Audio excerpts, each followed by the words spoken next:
I've had a lot of names. I've gone by Will, Wilbur, William, and people often say to me like, oh, what do you want me to call you? And it's just me saying, call me what you like.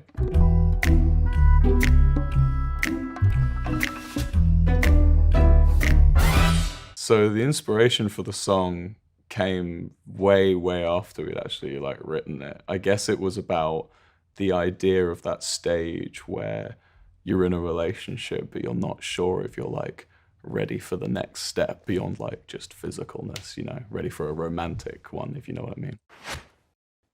I never was a fan of the internet.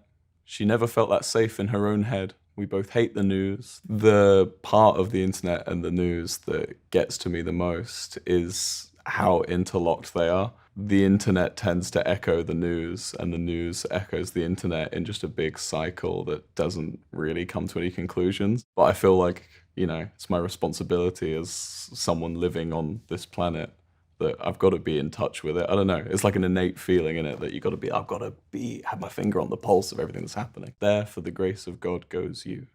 Smiling when I ask if she's bored yet. Wonder if we took it too far. There but for the grace of God goes you is a spin on, I believe, a gentleman watching some people being taken off to be executed, saying, you know, there but for the grace of God goes I, saying, you know, that could be me in that position, but, you know, I'm not, I'm fortunate, I'm here. So it's almost me flipping it almost to be like, I wish I could be in that position. I wish I could be going with you. Both taste confused, darling, what am I to do? Kissing is in itself like a type of language, I guess. You can tell in a kiss when someone's not, you know, it's a bit more confused than normal. And I guess in that verse, I was looking at the idea of this relationship and neither of us knowing, oh, have we gone too far? Do we want to go any further, you know?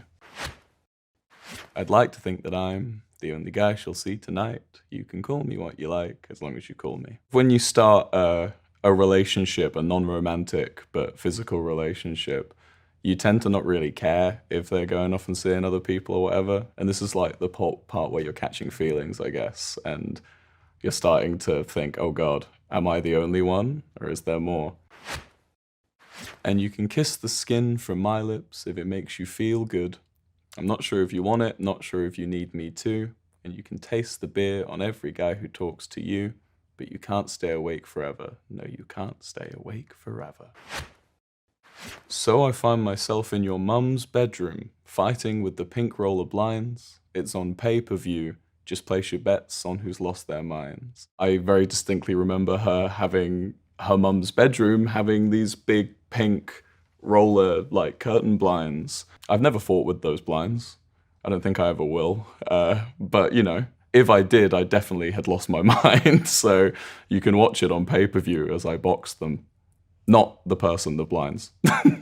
You take a pirouette under duvet set and sigh with perfect pitch and with time.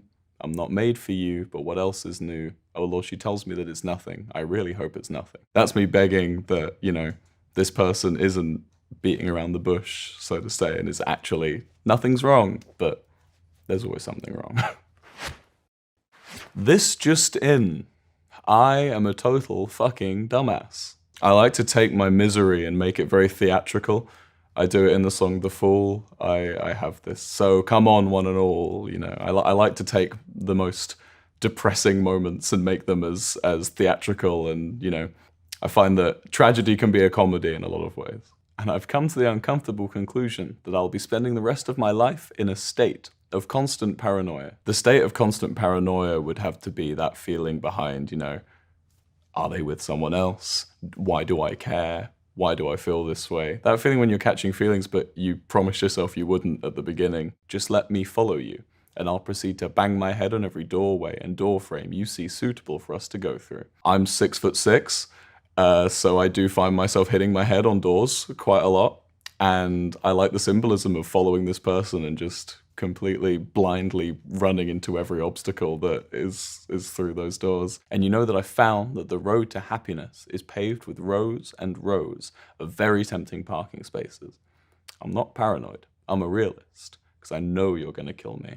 I'm sort of saying how she has all these guys at her feet, and I would just be the first parking space that she could obviously settle with.